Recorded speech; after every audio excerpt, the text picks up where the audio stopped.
ہر آنے جانے والے کی تکریم کرتے ہیں اور کھانا کھلاتے ہیں اور دعا دیتے ہیں۔ اب میرا تجسس آسمان سے باتیں کرنے لگا، یا اللہ، یہ کون لوگ ہیں جو تیرے بندوں کو کھانا کھلاتے ہیں، کھانا کھلا کر خوش ہوتے ہیں؟ امی نے اس روز میرا پسندیدہ بھنڈی گوشت پکایا ہوا تھا۔ ہم تینوں نے باورچی خانے میں بیٹھ کر گرم گرم پھلکوں کے ساتھ کھایا اور نمکین لسی پی۔ نیند کی شدت سے میری آنکھیں بند ہو رہی تھیں اور جمائیاں آ رہی تھیں۔ مجھے پتا تھا کہ اب ابا جی کے ٹھونکے کا وقت ہے۔ علی محمد صاحب امی سے باتیں کر رہے تھے۔ ابا جی اٹھے تو ساتھ ہی وہ بھی کھڑے ہو گئے۔ اچھا امی جی، مجھے اجازت۔ آج شام تسی بھی قریشی صاحب دے نال ڈیرا پاک تے تشریف لے آونا۔ افاق صاحب بھی آ جاون تے بڑی برکت والی گل ہے۔ تواڈے لئی خاص حلیم تیار ہوئے گی تے نال گڑ والے چاول۔ وہ تو چلے گئے، لیکن میں سوچنے لگا کہ یہ میرا جانا کسی کے لیے باعث رحمت کب سے ہونے لگا۔ میں پہلی مرتبہ نور والوں کے ڈیرا پاک پر گیا تو بے شمار وساوس میں گرا تھا کہ اگر بابا جی نور والے نے نماز کے بارے میں پوچھ لیا تو کیا جواب دوں گا، وغیرہ وغیرہ۔ وہاں پہنچے تو ایک کھلا سا احاطہ تھا اور چند پختہ کمرے بنے ہوئے تھے۔ دروازے پر نہ کوئی دربان، نہ کوئی چلتے پھرتے خدام، نہ کوئی ہونہار کتے جو اکثر پیروں کے ہم سفر ہوتے ہیں۔ دروازے سے سارا ڈیرا پاک نظر آ رہا تھا۔ بالکل سامنے ایک لمبی سی نیچی میز تھی جس کے بائیں طرف لوگ کھانا کھانے میں مصروف تھے۔ سامنے بڑے سے چولہے پر بابا جی نور والے خود ہر آنے والے کو سالن ڈال کر دے رہے تھے۔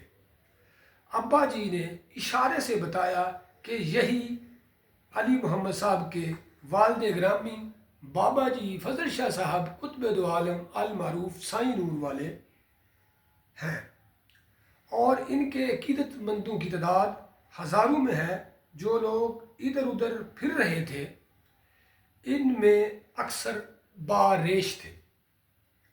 ابھی میں اسی جائزے میں مصروف تھا کہ بابا جی اٹھ کھڑے ہوئے اور بلند آواز سے گویا ہوئے، نور والے، نور والے، او آ گئیاں رحمتاں، او رحمتاں ہو گئیاں، نور والے، نور والے، آ جاؤ، لنگ آؤ، سالن بھی گرمے تے بابا جلال روٹیاں بھی لاندا پہ آئے۔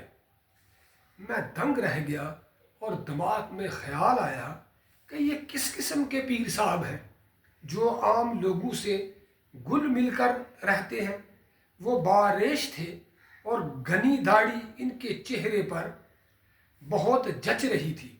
سر پر ایک ادھوری سی پگڑی، ایک عام سے معمولی کپڑے کا سلوٹوں بڑا جبہ نچلے دڑ پر، ایک تہبند، چہرے پہ ایک زیر لب ملاکوتی مسکراہٹ۔ نہ کوئی اکڑی ہوئی گردن، نہ وہ غرور سے بھرے ہوئے جبہ و دستار، نہ عام لوگوں کو قابل نفرین سمجھنے والا رویہ، نہ کوئی پیروں کو بوسہ دینے کا سلسلہ۔ وہ تو سراپا پیار اور سراپا محبت اور نرم لہجے کے مالک نکلے۔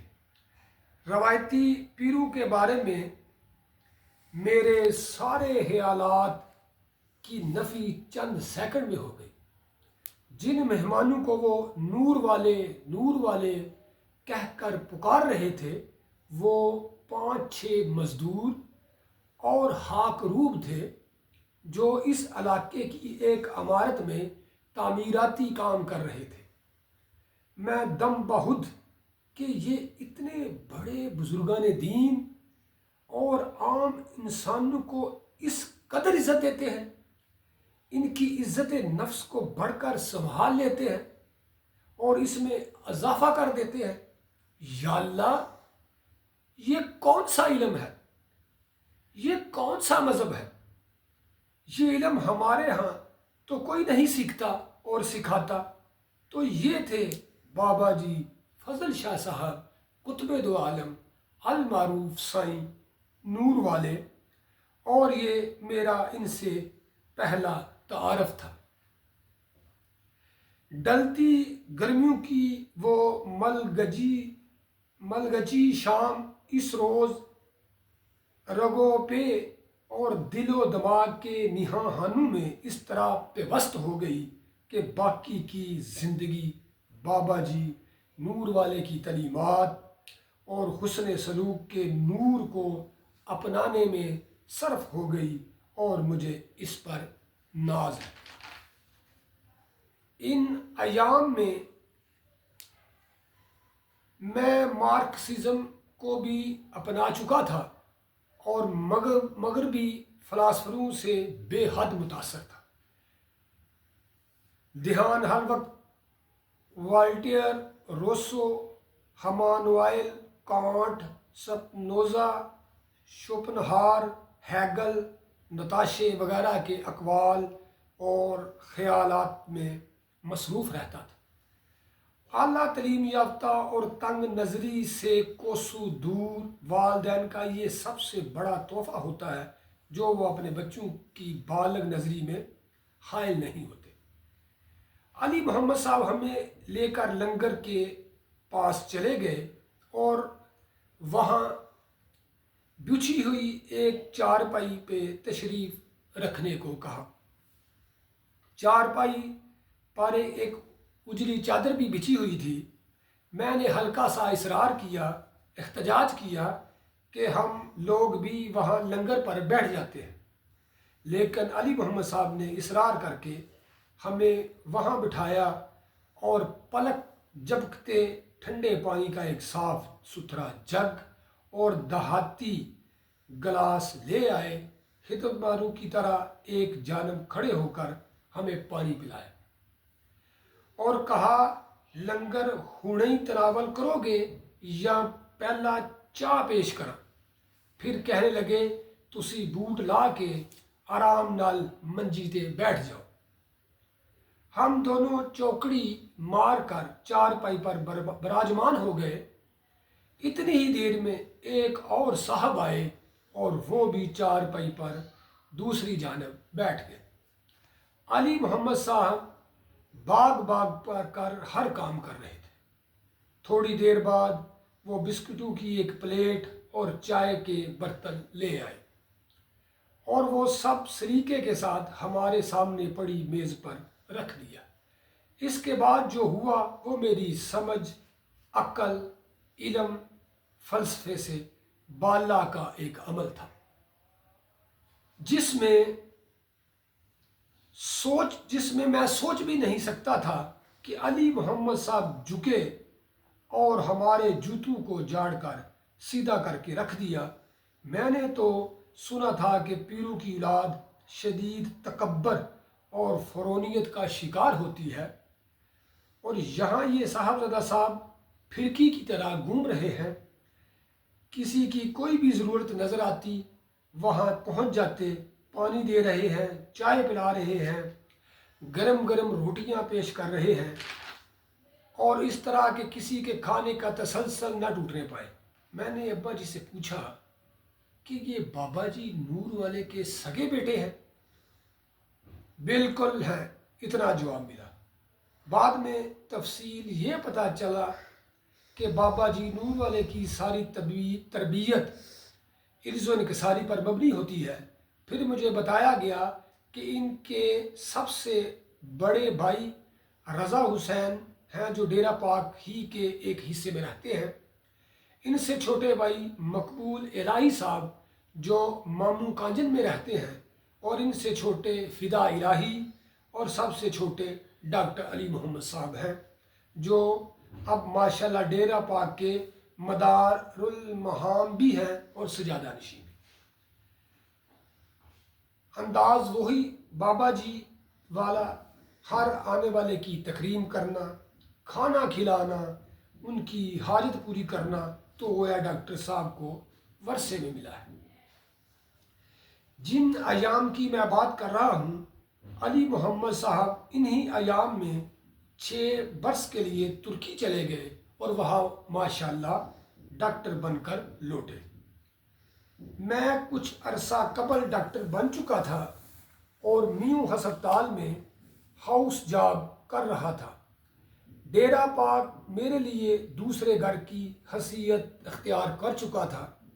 بابا جی مجھے بہت پیار کرتے اور میں نا سمجھی میں الٹے سیدھے سوال کر لیتا تھا، لیکن انہوں نے کبھی برا نہیں منایا۔ ایک ہلکی سی مسکراہٹ ان کے لبوں پر رقصاں رہتی تھی۔ انہی ایام میں ایک رئیس اور ان کی بیوی، ان کی بیگم ڈیرہ پاک پر آئے۔ میں لنگر پر بیٹھا گرم گرم چائے سے لطف اندوز ہو رہا تھا۔ بابا جی اچانک اٹھے اور ان لوگوں کو چارپائی پر بٹھا کر سامنے والی چارپائی پر بیٹھ گئے۔ ذرا غور کیا تو پتہ چلا کہ خاتون کی گود میں نومولود بچہ تھا اور وہ سسکیاں بھر رہی تھی۔ اس کے شوہر کی آنکھیں بھی پرنم تھیں۔ میں نے سوچا بابا جی کو کیسے پتہ چلا کہ یہ بے حد دکھی والدین ہیں۔ بابا جی نے اشارے ہی سے انہیں چارپائی پر بیٹھنے کو کہا۔ پتہ یہ چلا کہ وہ نامولود بچہ ان کا پہلا بچہ ہے جو بڑی تاخیر سے پیدا ہوا۔ اسے چند روز بخار آیا تو والدین نے باغ دوڑ شروع کر دی۔ اس کے دماغ میں کینسر تھا۔ لاہور اور کراچی کے معروف ترین معالجین نے اس کا معائنہ کر کے اپنا فیصلہ دیا کہ یہ بچہ 3-4 ماہ سے زیادہ زندہ نہیں رہ سکتا۔ وہ صاحب حیثیت تھے، فوراً بچے کو برطانیہ لے گئے۔ وہ 2-3 ہفتے ضائع ہی ہوئے کیونکہ وہاں کے ماہرین نے اس امر کی تصدیق کی کہ اس کی زندگی چند ماہ سے زیادہ نہیں ہے۔ بابا جی نور والے نے ان کی سب باتیں مکمل یکسوئی اور توجہ سے سنتے رہے۔ جب وہ خاموش ہو گئے تو بابا جی گویا ہوئے، پت اللہ خیر کرے گا۔ ان کا تعلق جلندر سے تھا اور نہایت میٹھا لہجہ تھا۔ پتر کو بابا جی پت کہتے تھے۔ اسی بھی دعا کریں گے، تسی بھی دعا کرو، البتہ کاکے دا نام بدل دیو۔ انہوں نے کوئی نام بتایا اور اصرار کر کے دونوں میاں بیوی کو لنگر کھلایا اور بچے کے سر پر ہاتھ رکھ کر انہیں خدا حافظ کیا۔ اب میں سوچ میں گرفتار کہ بھلا نام بدلنے سے اتنے خوفناک مرض کا علاج کیسے ممکن ہے؟ جاری ہے اس کا اگلا حصہ اگلی ویڈیو میں۔ اللہ تعالی ہمیں آسانیاں عطا فرمائے اور آسانیاں تقسیم کرنے کا شرف عطا فرمائے۔ نور والے۔